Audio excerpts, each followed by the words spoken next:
नमस्कार, मैं हूं पंकज मटपाल और इस वीडियो में मैं दूंगा आपके कुछ सवालों के जवाब।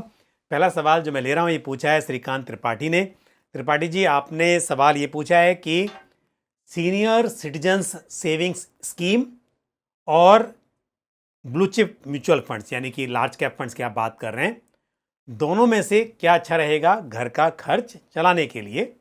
देखिए, दोनों का कोई कंपैरिजन नहीं है। अगर आप बात कर रहे हैं सीनियर सिटीजन सेविंग्स स्कीम की, तो यहाँ पर रिटर्न्स गारंटीड होते हैं।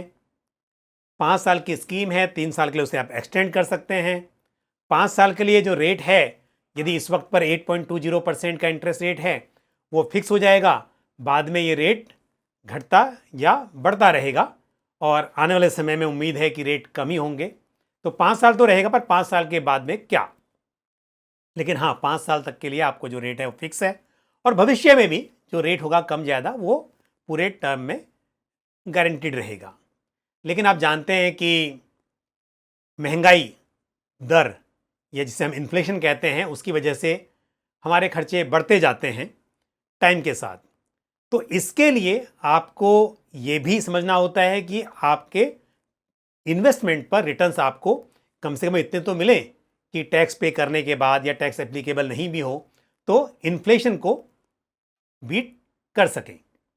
तो ऐसे में इक्विटी म्यूचुअल फंड्स, जैसे आप लार्ज कैप फंड की बात कर रहे हैं, उसकी भी इंपॉर्टेंस पोर्टफोलियो में बन जाती है।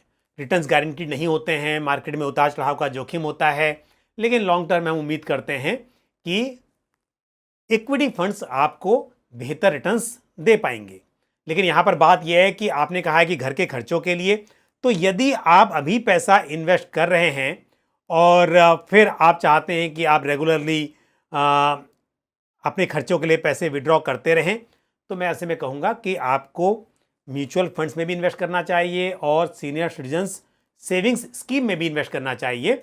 और म्यूचुअल फंड में आप ब्लू चिप फंड यानी कि लार्ज कैप फंड्स की बात कर रहे हैं, उसमें इन्वेस्ट करने की बजाय आप हाइब्रिड फंड में इन्वेस्ट कर लें।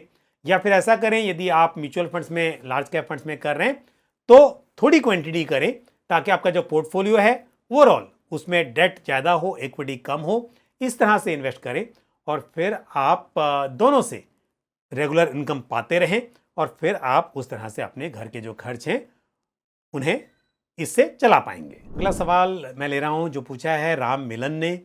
राम मिलन जी, आपने कहा है कि आप प्रयागराज के रहने वाले हैं और आपको मेरे सजेशंस पसंद आते हैं। Thank you very much.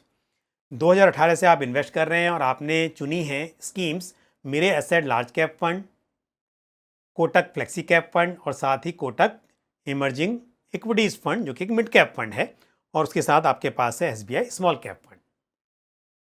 आप कह रहे हैं कि अभी आपका पोर्टफोलियो जो है वो अंडर परफॉर्म कर रहा है। देखिए, 18 से लेकर और अभी तक तो आपने अच्छे खासे रिटर्न बनाए होंगे। आप जानते हैं कि ये जो उतार चढ़ाव है ये इक्विटी मार्केट का स्वभाव है। तो अगर थोड़ी सी गिरावट आई है मार्केट में, तो ऐसे में ये लाजमी है कि आपका जो पोर्टफोलियो है उसमें भी आपको नुकसान देखने को मिलेगा। लेकिन इससे घबराना नहीं है, फंड्स आपके पास अच्छे हैं। यदि नज़रिया आपका लॉन्ग टर्म है, लंबे वक्त के लिए आप निवेशित रहना चाहते हैं, तो आप बिल्कुल इन्हीं फंड्स में अपनी एसआईपी जारी रखिए। मैं तो कहूँगा कि मार्केट में सेल लगी है, यदि पैसा है तो आप टॉपअप भी कर सकते हैं। जैसे कि आपके पास कोटक फ्लेक्सी कैप फंड है, मेरे एसेट लार्ज कैप फंड है। इन फंड्स में आप थोड़ा पैसा और इन्वेस्ट कीजिए, ताकि जब मार्केट में सुधार आएगा तो इसका आपको फायदा मिलेगा। बढ़ते हैं आगे और लेते हैं अगला सवाल जो पूछा है कमल रंजन चक्रवर्ती ने। और कमल रंजन जी, आपने कहा है कि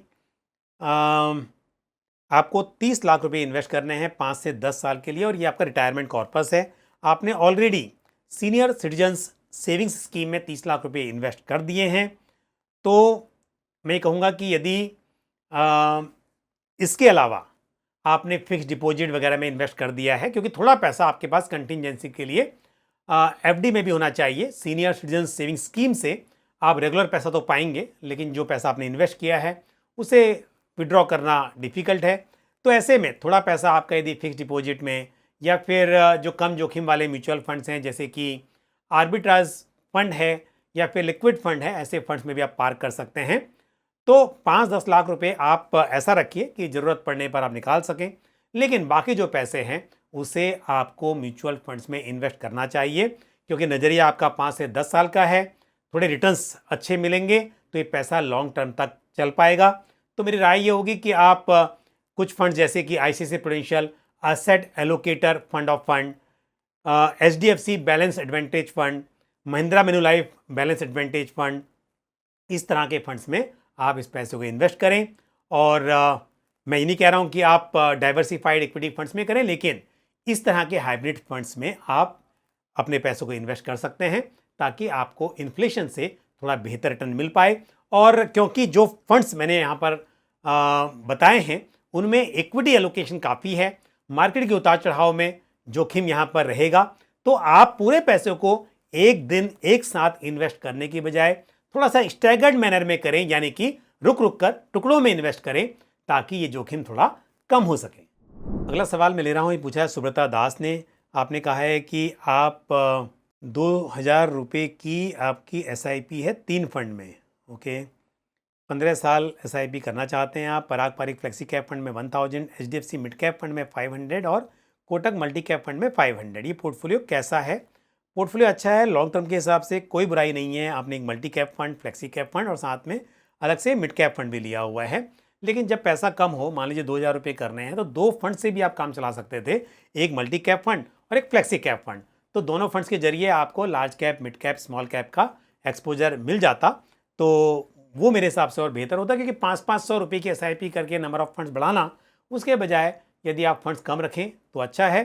तो यदि आप ऑलरेडी इन्वेस्ट कर चुके हैं इन स्कीम में तो कोई बदलाव मत कीजिए, आप जारी रखिए अपनी एसआईपी को। यदि आपने अभी शुरुआत करनी है तो फिर आप HDFC mid cap opportunities fund को स्किप करें और कोटक मल्टी कैप फंड और पराग पारिक फ्लेक्सी कैप फंड में आप अमाउंट को डिवाइड कर दें, 1-1000 रुपये 2 स्कीम में निवेश करें। और एक चीज़ और है कि समय के साथ आपका इन्वेस्टमेंट बढ़ना चाहिए। यदि आप स्टेप अप कर लें, स्टेप अप में आप इनिशियली ही, मतलब अभी ही स्टेप अप का ऑप्शन रख सकते हैं। आप डिसाइड कीजिए कि 10% से आपका इन्वेस्टमेंट हर साल बढ़ेगा, तो हर साल आपका जो निवेश की राशि है, एसआईपी का अमाउंट है, वो 10% से आपका बढ़ता रहेगा। इसका लॉन्ग टर्म में आपको बहुत फ़ायदा मिल सकता है। अब बढ़ते हैं आगे और लेते हैं अगला सवाल जो पूछा है मनी कृष्णा बारूरी ने। और आपने कहा है कि आपने 5 महीने पहले ही म्यूचुअल फंड्स में इन्वेस्ट करना शुरू किया है। पराग पारिक फ्लेक्सी कैप फंड में 3000 रुपये, कोटक इक्विटी अपॉर्चुनिटीज़ फंड में 3000, एसबीआई कॉन्ट्रा फंड में 2000, एडलवाइज मिड कैप फंड में 500, डीएसपी स्मॉल कैप फंड में 500, ICICI prudential Nifty 50 index fund में 500 रुपये आप इन्वेस्ट कर रहे हैं। आप चाहते हैं कि मैं आपका पोर्टफोलियो रिव्यू करूं, और एज है आपकी 26 साल की, 20 साल का नज़रिया है, कोई चेंज। और आपने ये भी कहा है कि I want to reduce funds from 6 to 4 to 5, please suggest. बिल्कुल, ये बात आपने सही कही है, फंड्स जो आपने चुने हैं अच्छे हैं, लेकिन 500-500 रुपये की एसआईपी करने से अच्छा है कि कम फंड्स रखिए और थोड़ा उसमें अमाउंट ज़्यादा रखिए। तो मेरे हिसाब से आप एक काम कर सकते हैं, पराग पारिक फ्लेक्सी कैप फंड में ऑलरेडी 3000 रुपये की एसआईपी उसे जारी रखिए। कोटक इक्विटी अपॉर्चुनिटीज़ फंड जो कि एक मिड कैप फंड है, उसमें 3000 की एसआईपी, ये भी ठीक है। एसबीआई कॉन्ट्रा फंड में 2000 की एसआईपी, ये भी अच्छा है। अभी क्या कीजिए, एडलवाइज मिड कैप फंड में 500 की एसआईपी कर रहे हैं आप, और 500 आप स्मॉल कैप में कर रहे हैं, और 500 आप एक लार्ज कैप फंड में कर रहे हैं। मेरे हिसाब से, क्योंकि आपके पास मिड कैप तो ऑलरेडी है, कोटक इक्विटी अपॉर्चुनिटीज़ फंड, तो ये मिड कैप फंड में एसआईपी रोक दीजिए, और मतलब कि एडलवाइज मिड कैप फंड में इसमें एसआईपी को कैंसिल कर दीजिए। स्मॉल कैप फंड आपके पास नहीं है, आप एक काम कर सकते हैं, क्योंकि लार्ज कैप में भी एलोकेशन आपका ऑलरेडी पराग पारिक फ्लेक्सी कैप के जरिए है, आप एक काम कर सकते हैं, स्मॉल कैप फंड में आप 1000 रुपये की एसआईपी कर लीजिए लॉन्ग टर्म के हिसाब से, और जो ये 500 रुपये बचेंगे उसे आप यहीं पर जो पराग पारिक फ्लेक्सी कैप फंड है उसमें आप ऐड कर सकते हैं। तो इस तरह से फंड्स आपके कम हो सकते हैं, एक फ्लेक्सी कैप फंड, एक मिड कैप फंड और एक स्मॉल कैप फंड, साथ ही कॉन्ट्रा फंड, ये काफ़ी रहेगा, 4 फंड्स हो जाएंगे, और इस तरह से आप आगे बढ़ सकते हैं। साथ ही एक सुझाव मैंने पहले भी दिया था कि स्टेप अप जरूर करें, समय के साथ आपका इन्वेस्टमेंट अमाउंट जो है वो बढ़ना चाहिए, तो स्टेप अप का ऑप्शन लें ताकि आप साल दर साल ज़्यादा से ज़्यादा इन्वेस्ट कर पाएँ। All the best to you. अब लेते हैं आज का आखिरी सवाल जो पूछा है कनीज़ सायदा ने, और आपका सवाल यह है कि आप Nippon India multi cap fund में 2000 की एसआईपी कर रही हैं, साथ ही Motilal Oswal mid cap fund में भी, अच्छा इसमें आपने लमसम किया हुआ है 20,000 रुपये, और अब आपको 3,000 रुपये की और एसआईपी करनी है। किस फंड में करनी चाहिए? 10 से 15 साल का नज़रिया है, साथ ही आप 30,000 रुपये लमसम भी इन्वेस्ट करना चाहती हैं। तो पहले मैं आपको बोल दूं एसआईपी के लिए कहाँ करना चाहिए। तो मल्टी कैप फंड आपके पास में है, आप एक काम कीजिए, आप एक फ्लेक्सी कैप फंड अपने पोर्टफोलियो में ऐड कीजिए, और निप्पॉन का मल्टी कैप है तो आईसीआईसीआई प्रूडेंशियल का फ्लेक्सी कैप फंड आप ऐड कर लें 3,000 रुपये के लिए, ये सही रहेगा। अब बात है लमसम की, 30,000 रुपये आपको लमसम जो इन्वेस्ट करने हैं, अगेन अगर ये लमसम पैसा भी आपका 10 से 15 साल रहेगा तो आप डाइवर्सिफाइड इक्विटी फंड्स में इसे इन्वेस्ट कर सकते हैं, या फिर मल्टी असेट फंड में भी इन्वेस्ट किया जा सकता है।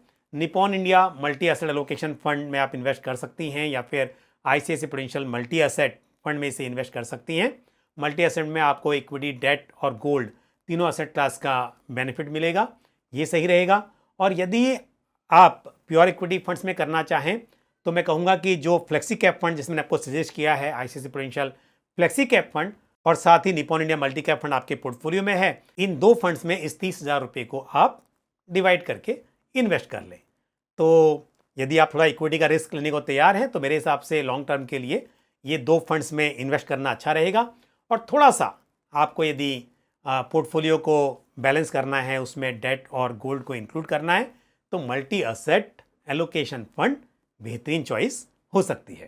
तो आज इस वीडियो में मैंने आपके कुछ प्रश्नों के उत्तर दिए। मुझे उम्मीद है ये जानकारी आपको पसंद आई होगी। आपके जो भी सवाल या सुझाव हो इसी तरह से आप कमेंट बॉक्स में पोस्ट करते रहें। आज के लिए बस इतना ही, मुझे दीजिए इजाज़त। अगले वीडियो में फिर किसी इंपॉर्टेंट टॉपिक के साथ या आपके सवालों के जवाब के साथ आपसे मुलाकात होगी। थैंक यू, जय हिंद। म्यूचुअल फंड निवेश बाजार जोखिमों के अधीन है। योजना से संबंधित सभी दस्तावेजों को ध्यान से पढ़ें।